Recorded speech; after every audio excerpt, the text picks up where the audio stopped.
واحد صاحبي بعت لي لينك على الواتساب، مجرد ما فتحته كده بقى عنده تحكم كامل على تليفوني ومن خلال رقم الموبايل بس. كمان الفيديو ده للتوعية الأمنية، وعايز أحذرك من كام حاجة. ممكن واحد صاحبك يكون بيهزر معاك بس يبعت لك لينك مت فيروس، أو هو راكبه يقدر من خلاله انه يدخل على كل ملفات الموبايل بتاعتك، كل الرسائل اللي بتجيلك يقراها، يشوف كل دليل الاسماء اللي عندك والمكالمات اللي انت عملتها امتى وفين وازاي، كل الحسابات الشخصية اللي عندك اللي انت بتفتحها بالباسوردات بتاعتها، كل الابليكيشن. يقدر يغير في الصلاحيات.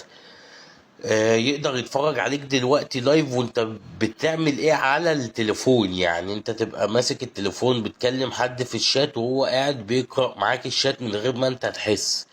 يقدر كمان ان هو يفتح الكاميرا ويسمعك ويسمع ويشوفك ويسمعك كمان بالميكروفون، وكمان ممكن يبعت لك رسالة بصوته.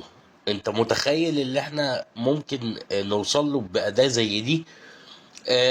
ممكن يحدد كمان اللايف لوكيشن بتاعك او الاماكن اللي انت بتروحها فين. يقدر يعمل حاجات كتير جدا جدا جدا، ممكن يخليه عامل زي حتة الحديدة في ايدك. يعني يحول تليفونك من تليفون لحتة حديدة في ايدك ما تقدرش تستخدمه هو بس اللي يتحكم فيها. يقدر ينزل لك ابلكيشن كمان على الموبايل، يعمل حاجات كتير.